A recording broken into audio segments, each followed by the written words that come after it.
Hey, well, I think we've got a good number of folks joining in, and I really want to start by saying thank you for taking the time and joining us.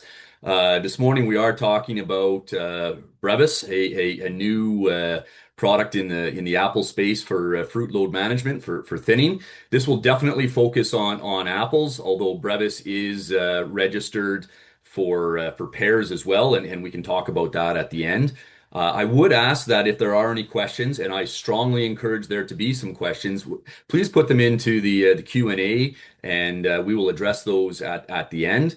But with that, yeah, let's jump into it. And so again, the topic today is optimizing apple thinning with Brevis and BreviSmart. I am Drew Thompson. I am the technical sales agronomist with Adama. I do cover Eastern Canada, but I also cover the horticultural portfolio. And so obviously there is some apples outside of the East, and I would be kind of the person helping those as well. So again, one of the things to start is, you've probably and hopefully started to see some of the literature, associated with Brevis, and you see the crown jewels, if you will, get the royal treatment. And I really wanted to explain kind of the why behind that. First and foremost, we're pretty excited about Brevis. This has been a long time coming, and we think we have something pretty special for the Apple space with this product. And at this time, I'd like to take a moment to give a big shout out and a big thank you to all those that have been involved. Brevis bringing it to the Canadian market has been a long time coming. There's been a tremendous amount of effort behind the scenes. That is with, the entire Adama team in Canada, as well as the Adama team globally. There's also a lot of farmers and researchers that have helped with trials, and we wouldn't be where we are without them. So a big shout out to that. But getting back to the crown jewel, again, we think that it's pretty novel and exciting, and we want to sort of give it some pizzazz. But probably the bigger reason is that, and hopefully you'll understand that as we go through this presentation, is that Brevis does a really good job of knocking off the lateral fruits and maintaining the king fruit. And so kind of the play on king fruit, the royalty, the crown jewels, and everything else like that. So that's kind of the why behind some of the marketing that you'll see. However, as we get into this presentation today, we're really not going to be focusing on marketing or sales pitch at all. Really want to try to dive into the technical, why Brevis does what it does, how to position it to optimize its efficacy. So the first slide, and I do apologize, it doesn't show up quite as well on the larger screen as I would like, but why do we thin apples? And I fully understand that I'm talking to folks that know apples probably far more than I do. But the reality is, we think a lot of it is around fruit quality, and absolutely it is, right? Getting that fruit load right to make sure that the fruit that we're picking on the tree are perfect, they're beautiful, they're the right size, everything else like that. But this was a trial site that I was at this summer, talking with the grower. Very difficult spring in Ontario, very cool, very difficult to get most of the thinning products to work. And he was kind of grumbling because he's like, you know what that is? That's lost energy. All that fruit that's on the ground, that was fruit that was on the tree that had to be removed. So there was a huge amount of energy bringing the team in to do the hand thinning, as well the energy that went into forming those fruit. If those fruit weren't there in the first place, that energy would have gone to, increasing the health of the tree. It would have gone into, resources for the remaining fruit. And so to me, when I thought about it, when I think about thinning apples, yes, we're trying to get that optimized fruit, that perfect fruit. But again, to me, it's a lot about energy and trying to maintain our energy, maximize our energy, and minimize the energy that we're wastefully spending. So with that, I think just a good setting of the stage. But when it comes to thinning, it's probably one of the most challenging, and I would challenge probably the most challenging thing in agriculture, trying to get it right. All these different decisions that have to be taken to account, trying to figure out when to do it, how much to use, this and that, everything else like that. It's a very, very difficult time of year to make those decisions and to try to get it right. And again, we know that if we don't get it right, the energy loss and the cost associated with that. But the thing that, kind of I found most interesting is that probably the most common thinner for most in Canada is carbaryl. And carbaryl, we really don't know what or why or how it is doing the thinning action that it is. And to me, it's like, wow, that's so difficult. We have all these other factors that we have to try try to manage and understand, but we really don't understand how one of our bigger thinning agents is actually working. So how do we therefore, adapt it when the temperature is this or that, or the trees or whatnot? And so I think that's why I'm probably the most excited about Brevis is because we actually understand what it does, how it works. And again, I think to me that's probably the most exciting part because even though, we at Adama, we're not going to claim that we're the Apple experts, but what we are going to say is, hey, we understand how this chemistry works. We want to share that information with you, the grower, so that you can take that, combine it with your knowledge of the orchard. And it's that combination of knowing what the chemical does, plus what the trees are doing and how they're behaving, combining that, that's how we're really going to raise the bar when it comes to fruit load management. So, like I said earlier, we understand how Brevis works, and let's dive into it. So, first off, Brevis is the active ingredient is metamitron, and so what it does is it actually gets in and it suppresses the second photosystem. And so the term that has been sort of coined in different locales is artificial shade, and so you'll see that umbrella over the apple tree. And what it's doing is that it's getting in and it is temporarily, and that's the key word, temporarily, it's reducing the carbohydrate production which leads to a carbohydrate stress. And it is that temporary stress that causes the fruit to drop the trees. So, what does that mean? Well, let's have a look here. So, this is some work that's done by Todd Einhorn. This was back in 2016. I've seen work done by Dr. Klein in Ontario as well. Very, very similar results. But basically, what they're doing here is they're monitoring the photosynthesis. And so again, there's a little machine that you can snap on the leaf and understand how much photosynthesis is happening. And what they're looking at is different rates of Brevis being applied. Don't worry about the fact that it's in part per millions because we don't bring Brevis as a part per million. We bring it as a liter per hectare product. But again, it's just showing some of the rate titration. But you see here, day zero. So that would be the day that the product is applied. The thick black line at the top, that is the untreated. So that is a leaf that did not get exposed to any metamitron. And you can sort of see that it dances up and down, but pretty consistent amount of photosynthesis that's happening. We see that about 24 to 36 hours after the application on day zero, we get this notable drop in the production of carbohydrates. And we see that drop extends for anywhere depending on 10 to say 13 days, depending on the rate range.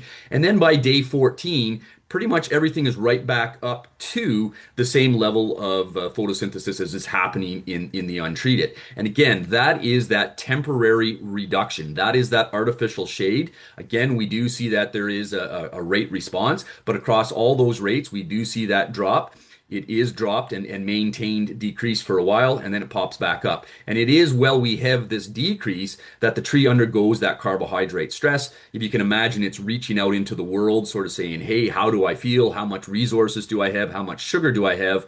Hey, I'm a little bit hungry. I'm a little bit shy of carbohydrates. I don't have enough to feed all these fruits that I have set right now, so I'm going to drop off the weak ones. And generally, the ones that are maintained are the larger ones. So again, the king fruits, and so they continue to get the remaining sugars, and the surplus, the laterals, will drop off. The other thing that is pretty unique about it is that it's a completely different mode of action to something like carbaryl. As mentioned, it's a inhibitor of the second photosystem. And why do we think that's really important? Well, from an environmental perspective. And here you can see we've got our little Brevi Smart sizing card. You can see there's some fruit there. They're probably in that 11 to 12 millimeter size. Probably, application may have been made or getting ready to be made. But have a look. We have flowers still present. Not only do we have flowers that are open, we've also got some flowers that are kind of in that pink stage and will soon be open. And this is really important when we think about, our beneficial insects. We know that if we're going to use a carbaryl product, we're going to remove our pollinators, our honeybees or our bumblebees.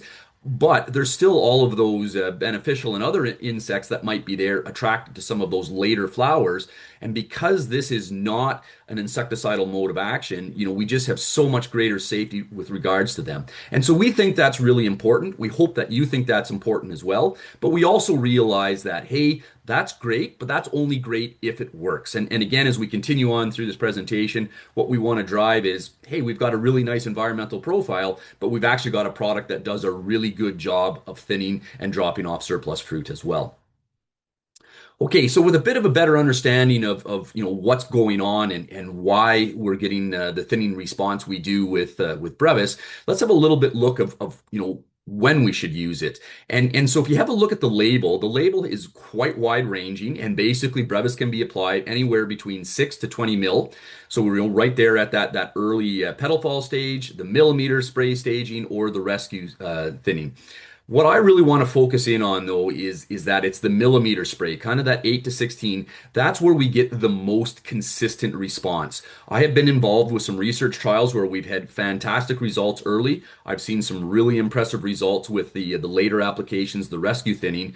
But the consistency of a positive response tends to be when we go in at that 8 to 16 phase. And I really want to sort of, drive into why that is, to make sure that when people are using it, they think about, hey, this is when I should be using it because, right? And to get that consistency of the response. Brevis can be applied once or twice, depending on the thinning propensity and the target load. And one of the things that we'll talk a bit about as we go on is this idea that maybe we just want to spray the tops of the trees, particularly if we're thinking about that second application. If we've got pretty close to where we want to be at the bottom or the middle of the tree, we can definitely just target the tops. And again, we'll talk more about that as we go. But where I want to spend quite a bit of time is on this idea of why the millimeter spray timing is kind of that sweet spot for the most consistent results. So here I'm out in an orchard, I've got a picture taken, and what you can kind of see is the different color leaves and the different size leaves. So down at the bottom, just above my hand, you can see those darker leaves, and those are the cluster leaves. And really, those are what we're targeting. Those are the leaves that we really want to try to suppress that carbohydrate production. Because basically these leaves, when you think about them in terms of the total volume of leaf on a tree, they're quite small. But early on, for that, 2 to 3 weeks after petal drop, they're basically the main thing that's feeding these fruits. At the same time, we have those shoots that are starting to form. And interesting enough, those shoots, as they're forming, they're actually a net negative or a draw to the carbohydrates of the tree. And so, when this is growing, it's going to continue to grow and it's going to continue to pull carbohydrates from the tree, but somewhere around 25 days. It does depend on the year, it does depend on the variety and everything else like that. But 25 to maybe even 30 days after petal drop, those shoots are going to turn on and they're going to start sending those sugars back down and into the tree. And guess what happens at that time, or what the stage of the tree is? Typically, that's around that 18, maybe 20 millimeter size of the fruit. And we just have so much sugars coming back in. That's why we don't tend to get really good response in that rescue timing, because it's very difficult to turn off these big leaves. Yes, we can suppress them a bit, but they're so big, they're just sending so much sugars down that is very difficult to invoke the carbohydrate deficit that we need to get the drop.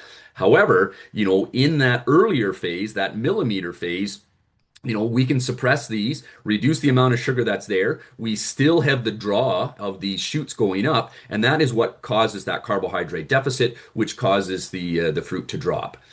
On the earlier side, so here we can sort of see, I'm just sort of poking that king through. It's probably, 6 to 7 mil. It fits through that 8 millimeter quite easily. One of the things that we notice is that right now there are no signs of the shoot leaves, so we don't have that additional carbohydrate draw when we're too early. The other thing that's happening though is, and you can kind of see the wood in the background there, is that much like any tree, and we think about right now it's maple syrup season, the sap in those trees, it has sugar. And so, yes, we can suppress the amount of carbohydrates being generated from these leaves, but there's still quite a bit of sugar in the sap. And so that sap is coming in and feeding. The other thing is very early on that right after petal drop, that 6, 7 millimeter, those little fruits don't demand much sugar. And we'll talk more about that as we go on. But because they're not needing that much sugar, yes, we can even drop this, but there is still enough sugar in the sap, potentially, that it does make it difficult to get those fruits to drop. And that's why kind of that sweet spot is in between that early petal drop timing or that rescue, that millimeter phase. That's where we tend to get the most consistent response to Brevis, as a result of the carbohydrate balance.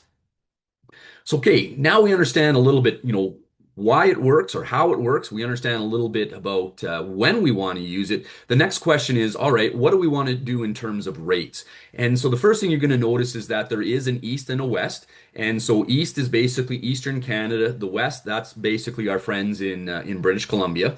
And then we're going to look at that. There's the easy, medium, and hard to thin.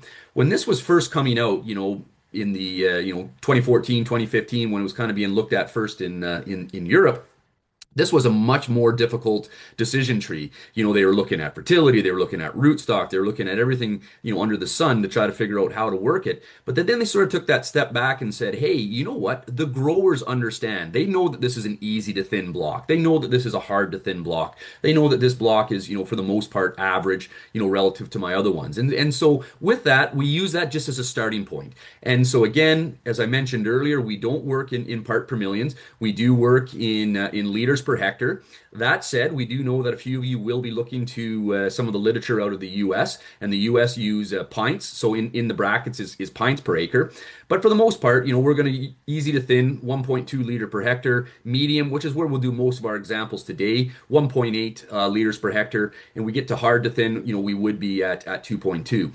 For those that are maybe from BC, you will notice that the rates are quite a bit higher. It is much more difficult to thin fruit in BC, and we'll talk a little bit about that. But that is just the nature of the beast due to the environment, predominantly the elevation. But for I believe most of us are probably joining in from the east, so we'll kind of look at that 1.8 medium to thin rate to start. The other thing is you'll see that there's the asterisk there about a non-ionic. Again, non-ionic is not required in the east. In the West, it can be added, and again, we're really looking at it not so much for its ability to help spread, which is what we think about with a non-ionic is the spreading, but actually the humectant properties, and that's another part of the challenge in BC is humidity tends to be lower, the uptake can be a little bit slower, and so using that non-ionic can help. All right. So we now sort of understand when we want to use it. We understand the rate. We're going to sort of think about using that 1.8. We sort of understand, what's going on, how it's going to work, why it's going to work. Now what we have to do is we sort of have to turn things over to you, the grower. And really what it is we need to look at the trees and say, hey, how are the trees? So we've decided we're going to use that 1.8, that medium or average thinning rate, but we need to ask, what are the trees doing? How are they feeling? What was the winter like? What was the spring like? Probably more importantly, what was the fall like? What was the condition or what is the condition of those trees at the time that we're thinking about making the application? Again, I sort of come back to the analogy of maple syrup. Are those trees, if we were making maple syrup from the sap in our apple trees, is it going to be a lot of boiling or is there going to be a lot of sugar there and it's not going to take a lot of boiling? So if we've had a really good fall and those trees, they were picked, the leaves were there was lots of photosynthesis happening, they're going to send lots of sugars down into the roots. They're going to have that sweeter sap. It is probably going to be more difficult to invoke a carbohydrate deficit. We'll probably need to bump that rate up. We think about some of the folks that are in maybe from the Annapolis Valley. We know that they had a really challenging year last year. Most of the valley was on fire. It was incredibly dry. Talking to a few producers from there, and they're like, wow, we were dropping leaves. Trees were bare, by early September. At the same time we were picking the apples, the leaves were falling. They did not get a chance to recharge. They probably don't have a lot of sugar in the sap. It's going to be a lot easier to invoke a carbohydrate deficit, and probably the brevis rates are going to need to be reduced, to make sure that we don't make anything too strong. Bloom thinning, that's something that's starting to pop up more and more. Interesting enough, if we are bloom thinning, we probably actually need to increase our brevis rate because what we've done is we've removed some of those fruitlets. And so now there's less areas for that sugar to go, less sinks, if you will. And so there's more sugar for less fruitlets. Again, it's going to take probably a higher rate to get the level of thinning that we want. But again, this is something that, really as an outside expert, or I don't like that term expert, but as an outsider, I really can't help all that much because, you as growers, you guys know how to read your trees, listen to your trees, and they'll tell you how they're doing. And that's the information that needs to sort of be taken into the equation of, hey, okay, we understand what the brevis is going to do. Now we need to understand what our trees are going to do, and we're going to combine them. The other thing that can be used to help, particularly for determining the rates, is the use of a carbohydrate model. Now, there are carbohydrate models available in the market, but associated with Brevis will be the Brevis Smart app. And really, what it's going to do is it's going to take a look into the environmental conditions, and it's going to make a recommendation of, hey, should we take that rate? Should we move it up? Should we move it down? Or should we hold where we're at? So let's dive into that one a little bit more. So it works on a fairly simple sort of yellow, green, red system. And basically, quite simply, is if it's yellow, it basically means that conditions are not necessarily going to be good for thinning. It is going to be difficult. We probably need to increase those rates potentially by up to 25%. If you're in the green, that basically says, hey, things are looking good, hold the course with that rate. And what I'm the most excited about is the red. The red is kind of our safety net, our check valve, if you will. But basically, what that's saying is, hey, this tree is undergoing carbohydrate stress right now. It is already in a low carbohydrate situation. If we bring in, more carbohydrate stress, there's a very strong likelihood that we're going to overthin. Let's take a break. Let's wait until conditions are a little bit better. But let's dive into it. What's going on with the Brevi Smart? So the first thing is what data is it looking at? So the way that it works is it's basically we would drop a pin on your farm and it's going to take the neighboring weather stations, and so it's going to put a radius out there. It might be I'm not exactly sure, but let's say maybe 5 to 10 kilometers. And basically any weather station that is sending out data, it's going to grab it, it's going to compile it, and it's going to sort of use that to make its calculations. It is looking, so if we think about the day of application as day zero, it's going to look 5 days in the past. And that's excellent, right? Because we know that the forecasters aren't always perfect, but that already happened, so they can't mess that up. And it sort of says, looking at those 5 days, all right, what do we think that did to the tree? Did that make that tree into a higher carbohydrate situation, a lower carbohydrate situation? It takes the weather on the day of application, and then it takes the weather for the preceding 4 days. So a total of 10 days of weather data. And it basically is looking at it saying, all right, do we believe that this tree is going to be in a high, average, or low carbohydrate situation as a result of that? The most important things that it's looking at is incoming solar radiation. So again, that would be how much clouds, and the sunlight. But probably the most important is what is the nighttime temperature. And if you think about the nighttime temperature, that makes sense, right? Trees are biological organisms. They need to live, they need to breathe, they need to burn calories to stay alive. And the warmer it is at night, the more calories that they're burning, just respiring to stay alive. And so when we have very warm nighttime temperatures, we are going to burn a lot of the carbohydrates that were generated throughout the day. And that is when we may start to see these red conditions. And again, right, cloudy days, so not a lot of incoming solar radiation, and hot nights. And if you recall in BC, that was 3 or 4 years ago, there was the heat dome. And we know that there was some research, we were doing some research trials that year, and we definitely overthinned. The model was flashing red saying, hey, probably shouldn't do it, but we followed the protocols applied at 10 mil, and we definitely overthinned. So we do know that red, hey, be careful, does work quite well. And again, the green, this would be kind of those normal spring conditions, if normal ever really exists. And then the yellow would be probably where we have lots of solar radiation, but we have cool nights, so we're not burning a lot of those calories. Those trees are in a higher carbohydrate status, and it's going to be that much more difficult to thin. And so what would happen with this model is you would say, hey, I'm using the Brevis. I'd like to be signed up for the Brevi Smart. We would get you signed up. We'd be looking for, again, we would need a pin drop of where your orchard is. We would need to know the size of your fruits that you believe the day of application. And this is going to generate an email every morning for the time that you're making your app or thinking about making your applications. And it's basically going to sort of say, hey, how are you? And so I think, easy enough, you can sort of see here that in this case, this was an example from last year. The end of May, conditions were pretty good for growing. There was lots of carbohydrates, which means it's a little bit tougher for thinning. As we got a little bit later into June, it started to get a little bit better. And probably, I believe that was because the nights were getting a little bit cooler. The one thing here you'll notice is those, if we look at June 2nd, if you were at 14 mil, you were kind of green. and if you were at 15 mil, it goes into yellow. And so obviously the fruit size does, and so there's more going on in the model in the background, trying to take account of how the fruit is growing, everything else like that. But again, this is a tool to help. It's not going to nail it exactly.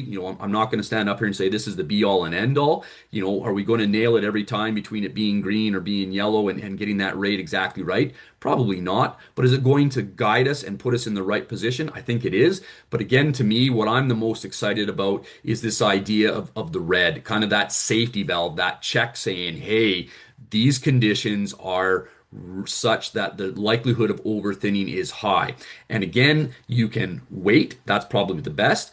You can reduce the rate. Again, that's something that folks have worked with. Or what has been done in other locales is that's when they'll only target the tops of the trees. Very difficult to thin the top of the trees at the best of times. You get some of those red conditions. We probably can thin, and that is a good thing. Sorry, that jumped ahead. So we're pretty excited about this. This is definitely, going to be associated with it.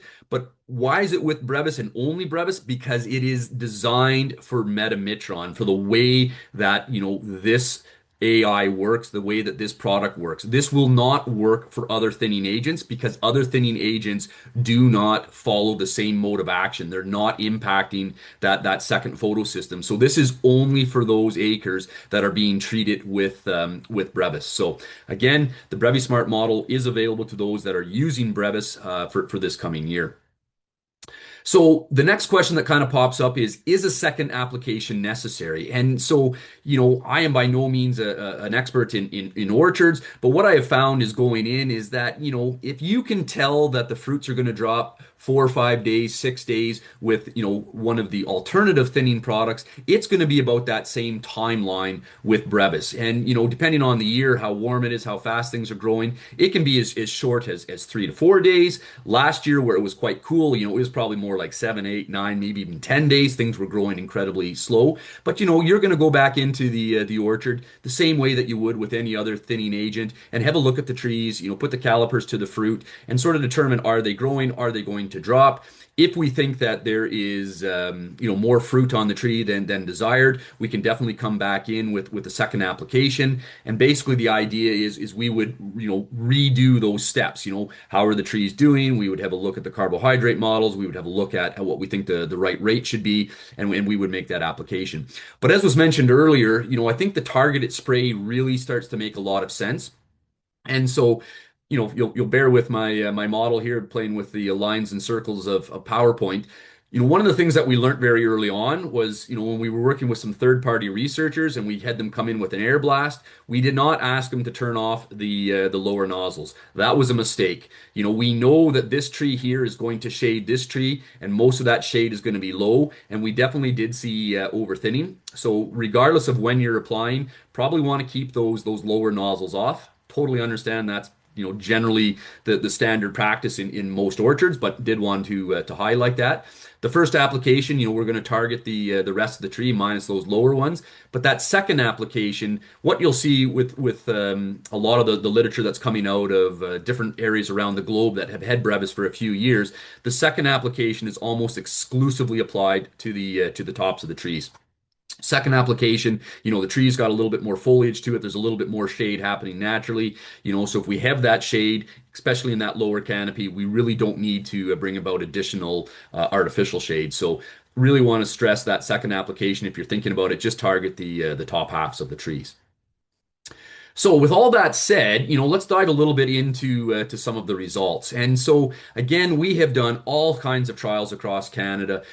We've been able to grab the trial data from right around the globe as well. And one of the biggest challenges that I find, and I do come from a research background, but the challenge with thinning is that everyone seems to evaluate slightly differently. And so it's very difficult to compile the data. And if I was to just show you one trial and we looked awesome, you would logically think, hey, this guy's just sort of pulling the wool, right? Every dog has its day, and every product can win. So what I want to show you here is some work from Michigan State. And the reason that I want to show you this Michigan State data is that it's actually compiled data. So it is, taking multiple sites and combining it. And very simply, what they did is they looked at Brevis, they looked at Carbaryl plus NAA, straight NAA, straight 6BA, and looking at the different sites that they had, how many times did they get a positive response? Did they see that the number of fruitlets dropped, to the level that they were looking for? And with Brevis, there was 15 sites. 12 of them, guys went, hey, we're happy with the thinning that we got 80% of the time. It's not perfect. It is still thinning, it is still difficult, it is still challenging. But what we notice is that 80% versus 60 versus 33 versus 50. And this is really what we want to sort of drive home with Brevis. We're not standing up and saying, hey, we've got the be all, the end all, this is it. We've got it nailed. We're going to get you down to perfect crop load every time. No, what we really want to say is we've got a product that raises the consistency of a response over a broader application window in terms of the size of the fruitlets on the tree, over a broader range of environmental conditions. We are going to deliver thinning more consistently than some of the competitive products. We know that Carbaryl plus NAA, Carbaryl plus 6BA can work exceptionally well. We know, though, that it doesn't work as consistently as often as most people would like. What we're trying to say with Brevis is that we're raising that consistency. Again, we're not batting 100, but we are raising that level quite a bit. And we think that that is really important. This is some work done, and I really like this trial. Again, it's out of Michigan State. It is looking at Honeycrisps, and so you will see that the red bars are the size. Typically with Honeycrisp, size is not an issue. But what I wanted to show here is, here's the control, what we would get with nothing. Here's the hand thin control. Basically, we want, looks like that grower wants to be about 90, 95 fruit per tree. Which is great. Here's Brevis at that 1 pint. If you remember kind of the conversion, that would be our low rate, about 1 to 1.2 liters per hectare. And man, that did a pretty good job. We go in, we double that. This would be kind of the highest rate that we could use in Eastern Canada, and we get it. Look at that, just about spot on, perfect. And yes, I realize I'm showing you that perfect trial, and you're like, hey, is this guy just pulling the wool? Maybe a little, but what I really want to show here is look at that. With Brevis at the 1 pint, Brevis at the 2 pint, so that 1.2 to say 2.2, 2.3 liters, you do definitely get a drop.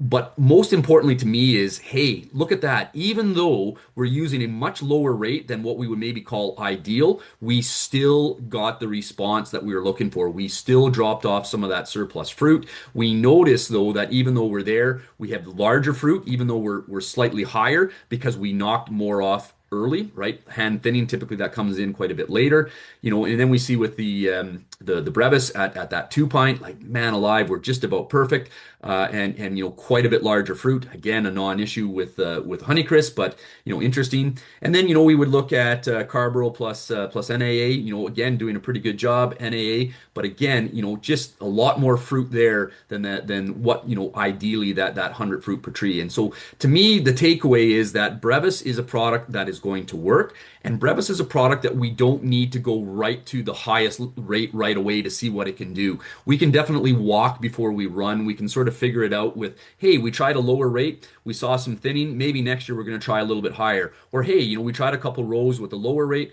we then tried a couple rows with the higher rate. Let's sort of see. And to me, that's the biggest takeaway is let's learn this product. We feel really confident. We've tested this. This has been in the market, again in Europe and other locations since 2015, but we do need to really understand how it works on individual farms.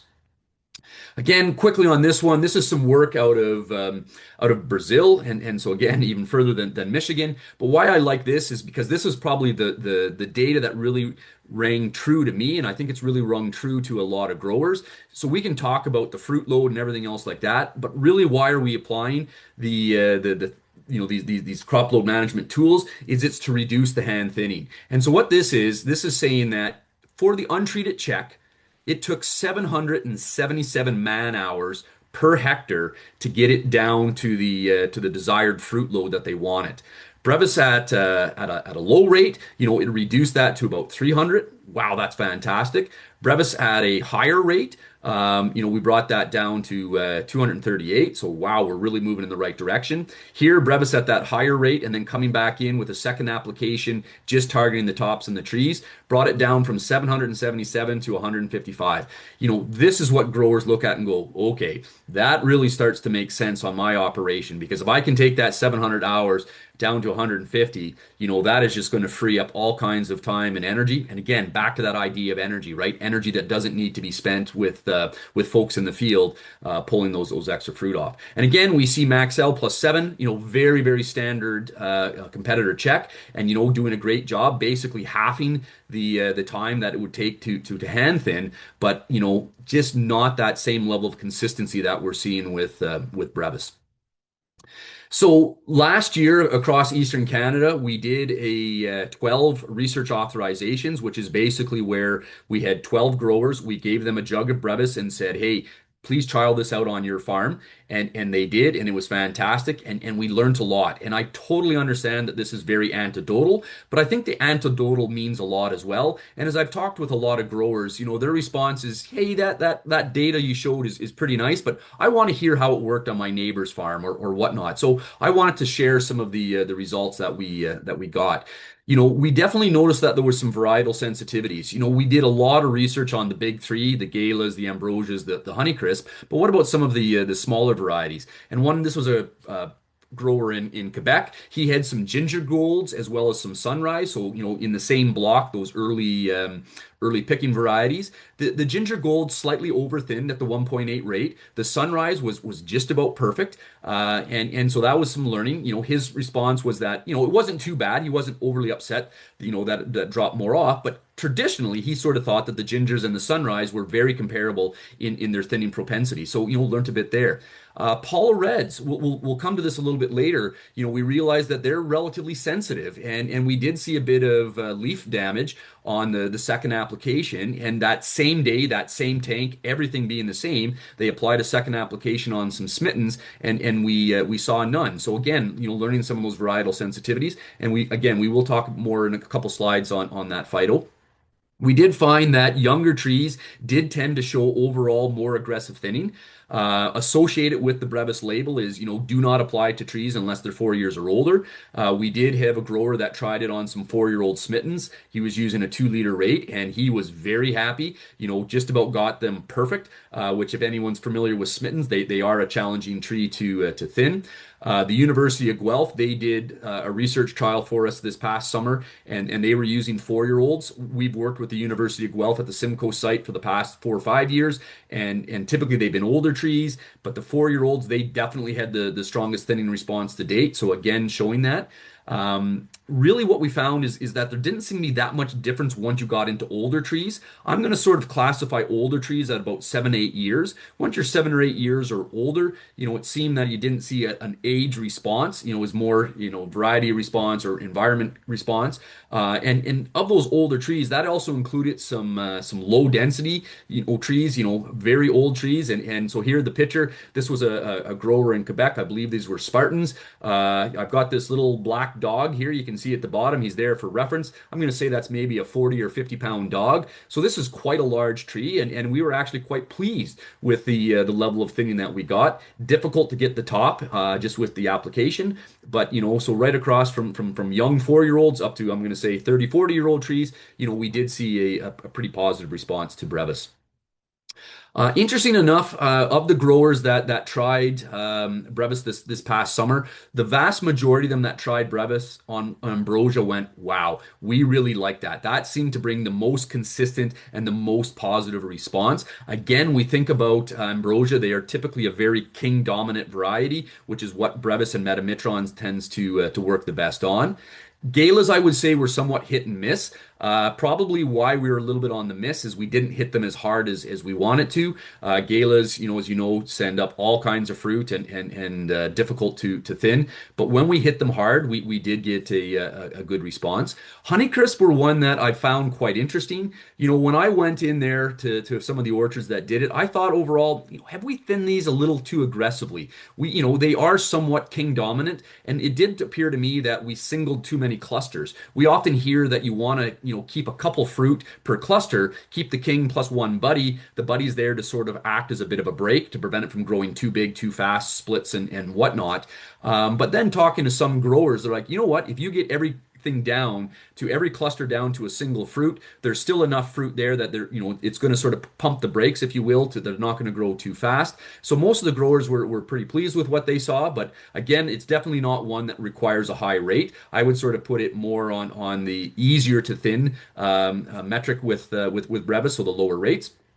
Um, Surprisingly good response with Fuji's. We know that Fuji's, one of the challenges with them is that they tend to not produce the king fruits. And in this one example, we actually saw that. And so here, this would be about 10 to 12 days after the application. I thought I would be able to go in and just flick these laterals and see them fall. They didn't. Talking with the grower when we were in, he's like, you know what? He thought they were going to fall. But he goes, even if they don't, it's going to be really easy for the team that's going in hand thinning. One of the challenges with Fuji's is which one do you keep, which one do you remove? And here, because of the fact that we've sort of formed a couple dominant ones, he's like, we're going to be very easy to go through and hand thin that. So that was definitely a bit of a surprise and a pleasant one at that. Uh, Decent activity on the Smittens. Again, anyone that's familiar with Smittens knows that they are a very challenging tree to get the fruits to drop. And when you hit them hard, we definitely did see some good response. Maybe not as hard or as heavy of a drop as people liked, but I think the response was that it worked as well as anything else that guys had tried. We also did some work on Empires and Macs and Spartans, and again, just about every variety that we were looking at did tend to show, a pretty good response to it. Fine tuning it, we're still getting there, but overall, very happy with what we saw. So as was mentioned, we did see some phyto, and I won't lie to you, this was one of those ones where I went into that orchard and sort of had a bit of a sucking of the gut, felt like getting punched a bit. What happened here is we saw some of this yellowing, and that yellowing is not completely unheard of. So again, we are suppressing the second photosystem. If we get too much of the active ingredient in too fast, it can actually, really shut it down, and we can start to see some of that yellowing. When it gets in really fast, and we will see that the active ingredient, it is prone to moving upward and outward, so it will concentrate at the edges or at the tip, and we did see a little bit of that necrosis. And so you're like, whew, didn't like that. But interesting. I'm in here. I'm probably in about 2 weeks after the application. Talking to the growers afterward, they're like, you know what? All that yellowing, that for the most part went away. It that disappeared. It turned back green. Obviously, that necrosis was there, but those leaves did not fall off. They continued to photosynthesize and help feed the fruit. Overall, the growers were pleased. The drop, they're a difficult variety to thin under the best of conditions, so they did get a pretty good response. So they were happy with that. And the fact that they didn't drop those leaves, they did not see that there was any sizing difference, there was no fruit quality difference or anything else like that. And so you go, okay, feel a little bit better. But the other thing is, I start to look at this picture. We do notice that the damage tends to be very localized to the middle leaves of that shoot. And you look at the top leaves and they're just about perfect. There's no signs of damage. Down at the lower leaves, again, we're not seeing any signs of damage. And that kind of makes sense. So we think about that shoot leaf as it's growing. They came back in at about 14, 15 millimeter fruitlets when they made that second application. And those lower leaves on those shoots, they were fully formed. They had that nice thick cuticle, and so the metamitron got in there. That slower, more controlled pace. Those middle leaves, unfortunately, they were sort of half formed. They were rapidly growing. They had a very thin cuticle. There wasn't the protection there. Too much got in too fast. We saw some of that damage. Whereas the top leaves, they were still rolled or not yet formed, and we saw no response to them. So again, this can happen. We definitely didn't see it a lot, but when there was other stresses or some reason that would allow the metamitron to get into those leaves too fast, you definitely can see that. And to that, and aside, this is really why we don't want to see brevis being applied with an oil, right? Because that's just going to get too much in too fast, and we do see some of that crop response. But again, this was the Paula Reds where we did see some, same tank, same day of application, same everything on the Smittens, same stage, and basically there was no sign of response. So there definitely are some varieties that tend to have a bit of a thinner cuticle, and they may show more response than some of the other ones. And again, the big ones like Ambrosia or Galas, we did not see any of that, but first time working with Paula Reds and did see that. Nothing on the first application, but that did show up on the second. Starting to wrap up here, I think one of the ones that we always get asked is, "Hey, what about return bloom?" And definitely the researchers that we've worked with, anytime that we've done a trial with them, that trial always carries on into the following year. And the response has been is that there really has been nothing but a positive to the return bloom.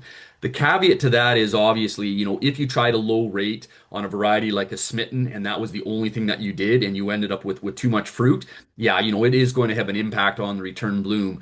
But because brevis tends to drop that fruit off early, in that millimeter staging, we tend to reduce that stress on the tree, pull that carbohydrate sink away. There's surplus carbohydrates to help the next year's fruiting buds form. And overall, there's been just nothing but a positive response if we can get that fruit load to where we need it to be early. So with return bloom, we've been very, very happy with what we've seen, and talking with the global folks, they would sort of second that return bloom has just been a non-issue or a positive with brevis. So, pulling that all together, I really appreciate those that have been able to join. You've sat through it. I've sort of always been told that when you sit through a presentation, you should, the presenter should answer these three questions, but, the attendee should also be able to answer these three questions. What, so what, and what now? And so the what is, Brevis. Brevis is this new tool, new to the 2026 market, or available for the 2026 season, and it's a novel mode of action. And we think that it's really a tool that's going to raise the consistency of crop load management for palm fruit growers. So what, right? So it's new, but so what? Again, it's this idea of that more consistent response, and that's really what we want to stress. If you guys are having great success with other ones, hey, that's fantastic, but we know that it's difficult. Sometimes you apply, you get great results. Other times you wonder if you forgot to add something to the tank. With Brevis, what we've seen is that more consistent positive response, and that is over a broader range of conditions, both in terms of timing as well as environmental conditions. And we think that that's going to be a great help to improve crop load management. And then what now? I think really it's, give Brevis a try. We know we've looked at how Brevis has been launched in other markets around the globe. We totally anticipate that, growers are going to try a jug or two. They're going to test it out on their farm.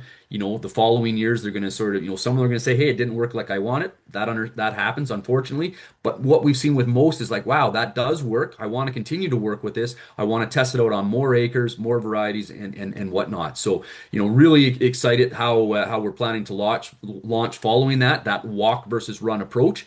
And yeah, we're excited. We're proud to bring this to the palm fruit space. And that kind of the formal part of the presentation. What I'm going to do is I'm going to open it up to questions.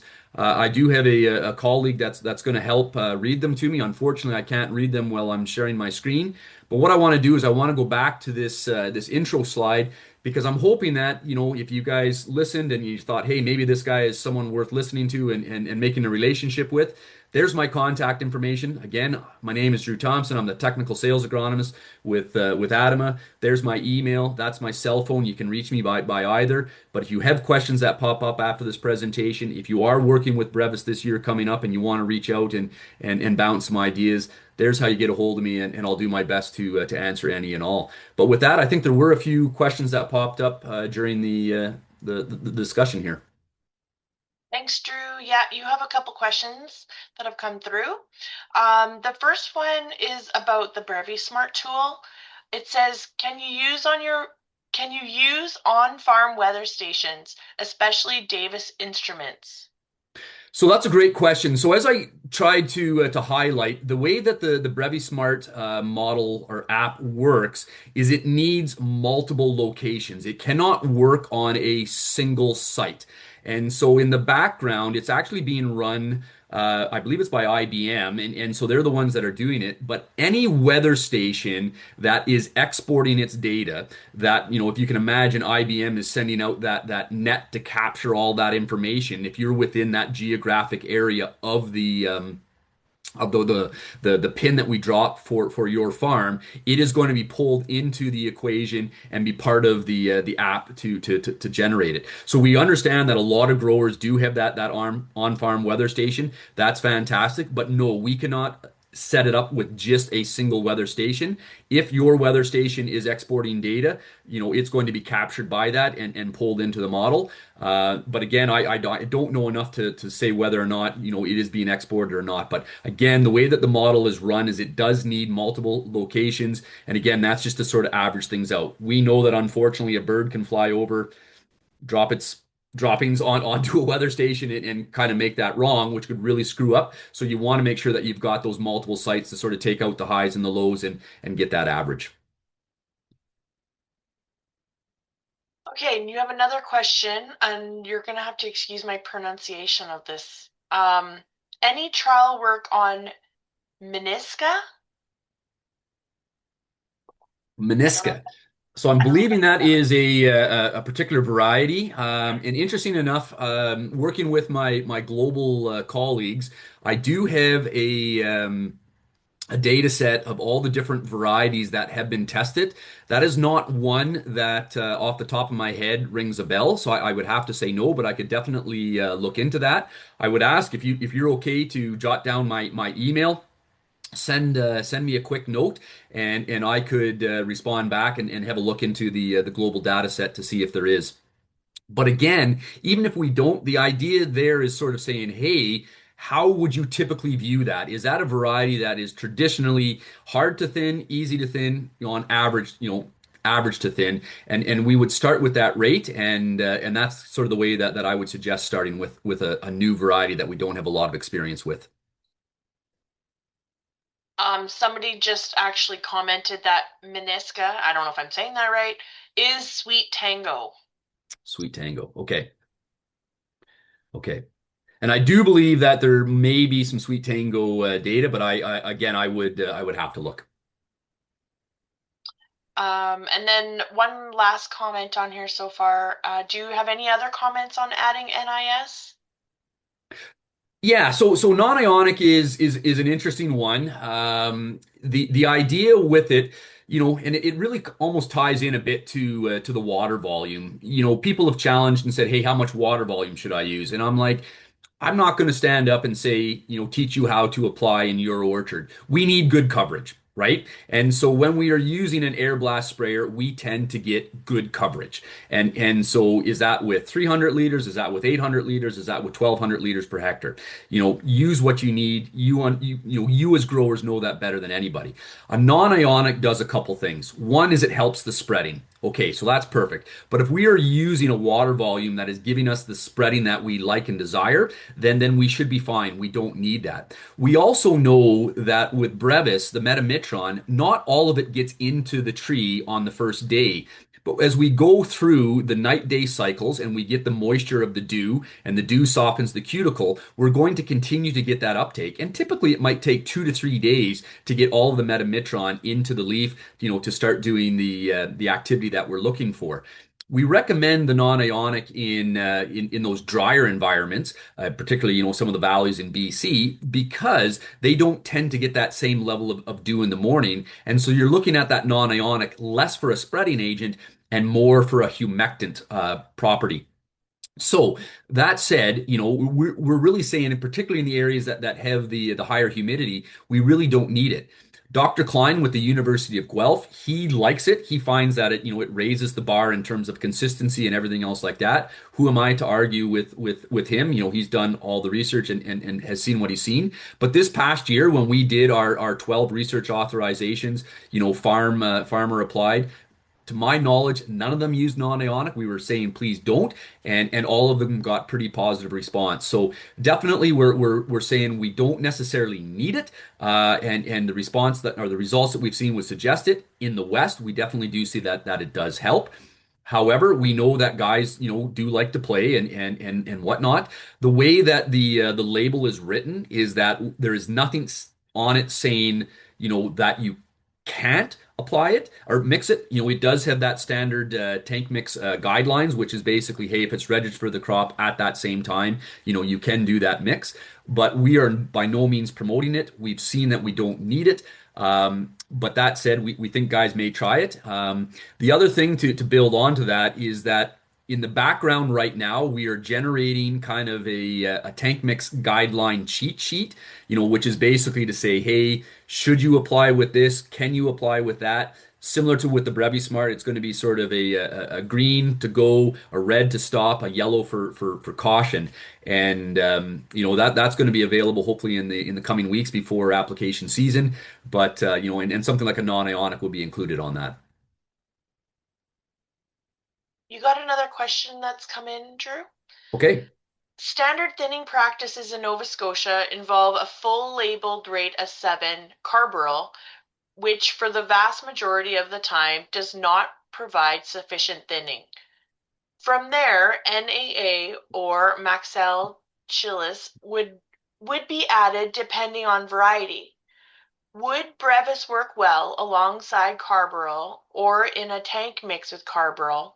Or would you suggest Brevis on its own with no other thinners? So that's a great question, and again, I was pretty sure we were going to get the mixture question. So the work that we have done, we being Adama, is looking at Brevis alone, and we have seen really good response as a result of that. We also know that growers like to mix, and interesting enough, Dr. Klein from the University of Guelph, he did some research this past summer looking at those mixtures. And so again, we're also generating this, tank mix document that what is safe, what is to be careful with. And so I say that because that's kind of the answer that I'm going to give is touching on those three sources of information, if you will. So our global lead is quite concerned about NAA plus Brevis. He has seen that be, incredibly strong. It can be damaging and drop too much fruit. So it is a combination that we are really not proposing. When mixing with a 6BA product, and again, the most of the work that I've seen is been with Maxell, so I'm just going to say Maxell. The When using a sizing rate, so not the thinning rate, but that lower, promote the cell division sizing rate, we've seen that done. And again, Dr. Klein tested that, and that seemed to be quite safe and definitely did not have any negative outcome. I'm not sure that I saw it work all that much better. But again, looking at the global data set, when they used Brevis plus a thinning rate of a 6BA product, it did cause, over thinning in certain situations. So it is something that you do need to be very, very careful about with rate. The combination of Brevis plus 7, so the carbaryl product, that's one that Dr. Klein did test. And all I can say is, wow, if you need to drop fruit off a tree, that combination does it. It definitely way over thinned. It was quite interesting. I had never seen that before. Again, our global guy who's from Europe, they have not been working with carbaryl for quite a while, so they've never really had a chance to look at that. So I am definitely nervous about that. As I mentioned earlier, we really don't know the what or the how that carbaryl provides the thinning response that it does. The best working theory, and that's all this is a theory, is that it causes a constriction to the xylem and the phloem, so that limits the amount of carbohydrates that are making it to the fruitlets. And so, if that is true, and that is happening, and then we start to shut down the carbohydrate or temporarily pause the carbohydrate production, that makes sense why we're seeing that over thinning as a result of that. So I would really be quite nervous about combinations of Brevis and 7 or carbaryl, so I would recommend against it. My guess is that guys may try it, and I guess all I could do is put my hand up and say, "Hey, would you be willing to share how that works?" So that we can learn together. But that would be a combination that I'm quite nervous about. And again, going back to the fact that we really don't know how carbaryl works. We don't know how long it works, how long the effect is in the tree. I would have no way to make a recommendation that, hey, you applied 7 today, you can come back in with Brevis after X number of days. We don't know if that's the situation. So really what we're trying to promote with Brevis is, hey, we think probably with some of the hormonals, particularly the 6-BA, there's probably some combination there, but we'd be very nervous about the combination with 7. That's great. Thanks, Drew. Um, there's no other questions that have come in. If anybody else has anything they'd like to hear from our resident expert, please type it in the chat. Oh, something else came in. Oh, thanks very much. Thanks. Perfect. Well, listen, I want to thank everyone that took the time to sit in and listen. Again, my contact information is there. I hope you had a chance to jot it down, and we're really excited about the 2026 season. We're really excited about Brevis, and yeah, I'm hoping to make some relationships and meet some people and see how it works on your farms. And with that, I'm going to sign off. But again, if any questions pop up over the coming days, please feel free to reach out. But I will sign off and wish you all the best with the fast approaching spring. Bye now.